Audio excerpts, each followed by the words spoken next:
They thought silence meant weakness.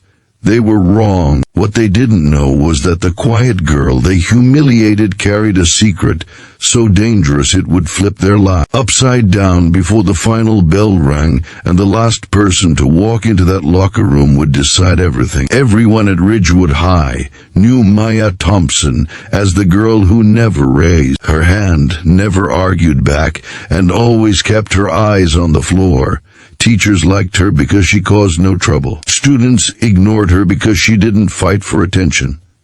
And the bullies, they chose her because they thought she was easy. Maya had learned early that staying quiet was safer. After losing her mother years ago, words felt heavy like stones in her mouth. So she moved through the hallways unnoticed, hoodie sleeves pulled over her, hands counting steps between classes like a shield against the world. But Lena Brooks and her friends didn't see a shield. They saw a target. It started with whispers, then shoves, then laughter that followed Maya into the locker room after gym class, the one place teachers never stayed long enough to see the truth.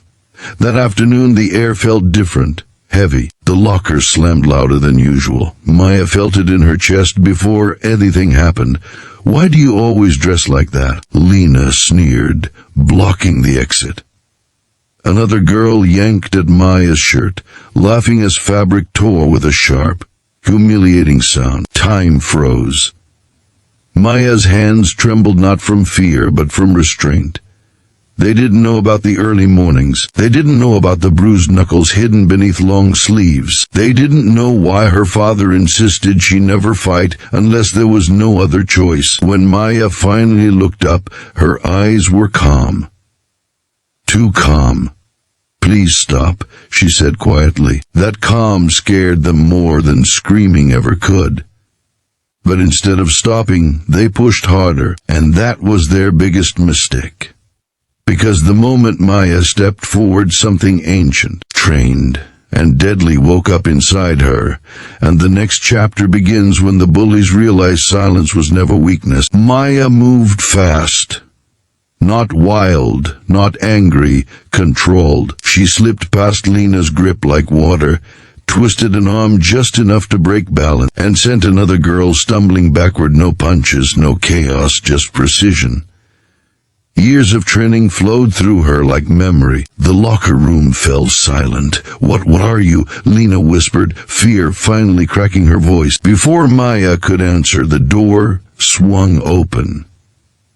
Daniel Thompson, her father, a tall man with tired eyes, and the posture of someone who had faced real danger and survived. He took one look at Maya's torn shirt, the shaken girls, and the way his daughter stood grounded, ready but holding back. "I warned you," he said calmly, his voice cutting through the room. "She doesn't fight for attention. She fights to survive." The truth came out then. Maya wasn't just quiet. She was trained from childhood in a lethal self-defense discipline her father had mastered during his years protecting others. Not to hurt, not to show off, but to end threats when escape wasn't possible. The school launched an investigation. The bullies faced consequences they'd never imagined. Apologies came, but some lessons only sink in when fear teaches them. Maya transferred lockers. Changed nothing else. She didn't become loud. She didn't seek revenge. She simply walked taller, because strength doesn't always shout. Sometimes it waits. And the bullies, they never laughed in that hallway again. The story ends not with violence but with truth, dignity, and a reminder that underestimating the quiet ones can be the most dangerous mistake of all. Never judge power by volume. Some of the strongest people in the room are the ones who choose peace until they have no other choice. If this story moved you, don't forget to subscribe to SH Stories for more powerful, emotional stories like this. What kind of story would you like next? Tell me in the comments.